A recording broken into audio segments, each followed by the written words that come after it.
Em nosso estudo de hoje é a lição 74 do livro Seara dos Médios e tem por título Eles Sabem. Quando à frente do companheiro que sofre determina verdadeira superioridade moral, te imagines no lugar dele, a fim de que a tua palavra lhe sirva de refrigério e lição.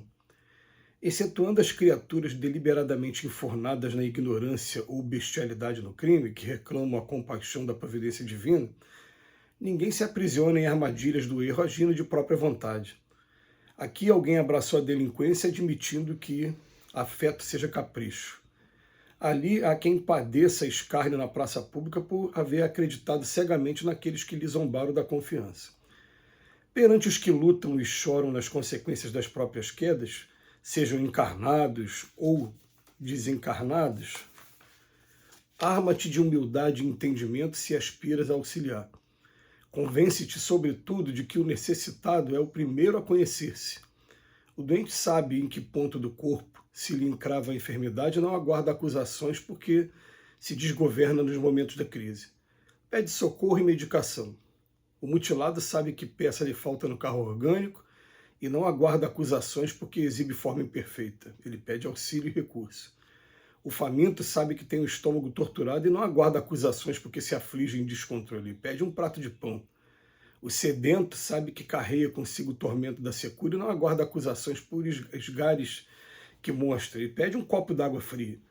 Assim também os que tombaram na culpa conhecem por si mesmo o labirinto de sombra em que jazem situados e não aguardam acusações maiores que as da própria consciência em se vendo dementados e cegos, humilhados e infelizes.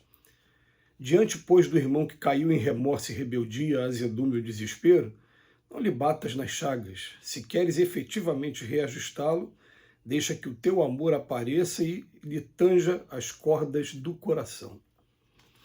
Gente, essa frase inicial do estudo do Emmanuel de hoje, ela acaba encerrando um grande dever que a gente tem e que é o grande desafio nosso aqui no convívio com o ser humano. Que ele fala assim, quando a gente estiver na frente do companheiro que sofre, determina a verdadeira superioridade moral, que te imagines no lugar dele. E a gente sabe que naturalmente a gente tem um sistema de defesa que se chama instinto de conservação e que depois se transformou em lei moral de conservação.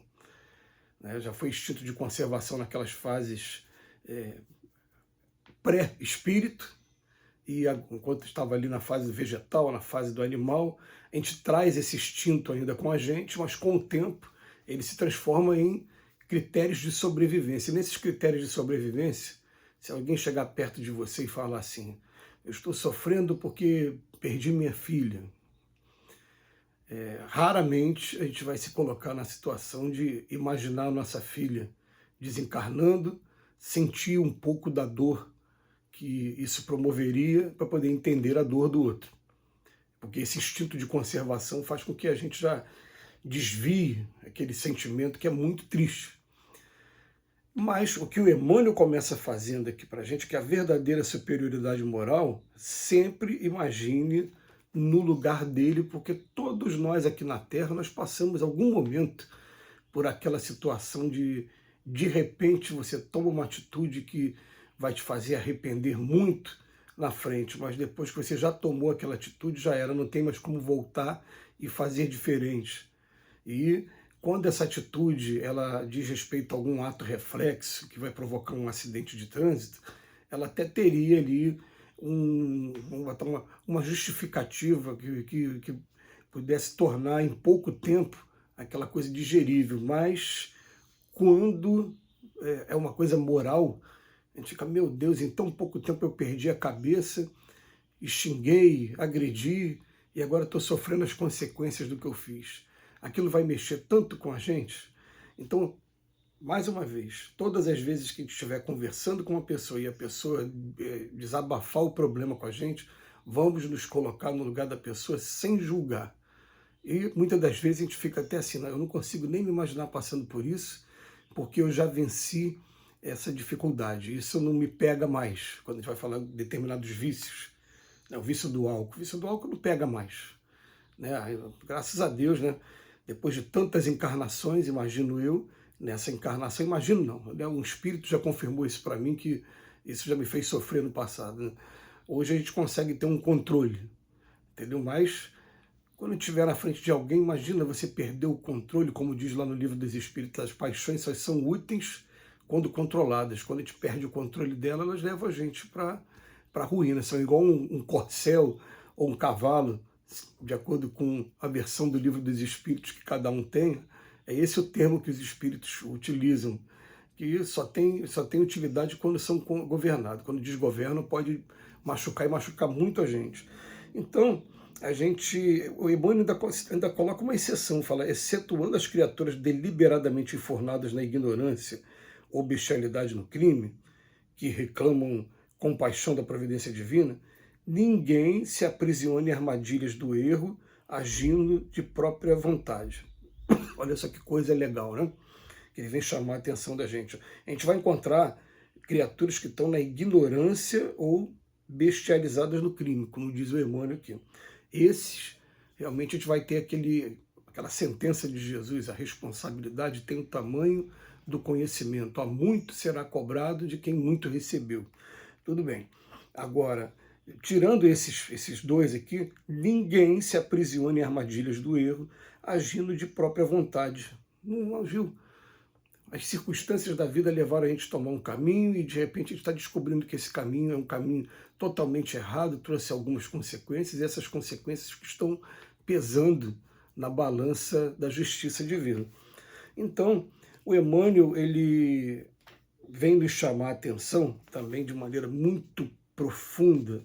Ele vem falar para a gente, a pessoa que está doente, ela não quer que você acuse, você está doente porque você comeu gordura e ficou dessa maneira, que você comeu doce e ficou diabético. Não é isso que ela quer, ela está querendo socorro e meditação. O mutilado também não quer que você fique falando sobre a parte do corpo que ele perdeu. Não quer isso, ele está querendo socorro e meditação, auxílio e recurso.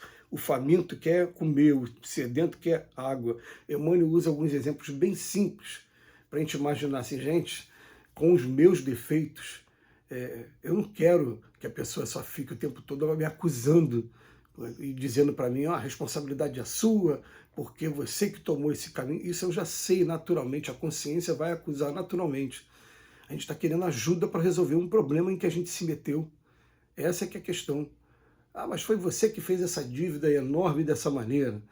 A dívida foi porque eu queria comprar um carro. Eu queria comprar minha casa. Eu queria deixar de pagar aluguel e ter minha casa própria. Eu estou viciado numa determinada substância, então estou gastando muito para poder manter o meu vício. Esse vai ser a justificativa de cada um. Então, eu defendi a minha honra. Olha só que tolice nossa aqui na Terra, né? Não, porque falou dessa maneira comigo, agiu dessa maneira comigo, e foi por isso que eu tomei a iniciativa. Vai ter as justificativas sempre. E o Emmanuel vem chamar assim para a gente. Assim também, os que tombaram na culpa conhecem por si mesmo o labirinto de sombra em que jazem situados. Eles não aguardam acusações maiores que as da própria consciência. A consciência vai estar mostrando, sim, para eles o caminho que eles tomaram, e mais ainda, se a pessoa tiver um pouquinho de sabedoria, ele vai remontar passo a passo do que o levou a esse estado difícil que se encontra, para poder evitar daqui para frente que entre nesse mesmo caminho. Então, Emmanuel termina o estudo de hoje falando: diante, pois, do irmão que caiu em remorso e rebeldia, azedume ou desespero, não lhe bata nas chagas, não faz isso. A gente tem que aprender definitivamente. O problema apareceu, vamos primeiro tentar resolver o problema. Resolver o problema? Agora vamos tentar entender qual foi a gênese desse problema e como a gente pode fazer para sair dele, para amenizar e não entrar de novo. Essa que é a questão, né? Porque a vida vai oferecendo situações para a gente que a gente cai uma vez, duas, três, e tem uma hora que a vida começa a agir como se fosse aquele professor que já olha para a gente e fala: pô, você não vai aprender não, cara? Né? E a gente fica envergonhado porque hoje, eu tendo o estudo do Evangelho, 10 minutos do Emmanuel, todo santo dia, também sou atormentado ainda pelos meus defeitos, que trazem sempre algumas consequências mais ou menos graves, mas são defeitos ainda que precisam ser trabalhados. E comigo eu quero sim que tenham muita perdão e indulgência com meus defeitos e me ajudem. Que Jesus nos abençoe hoje e sempre.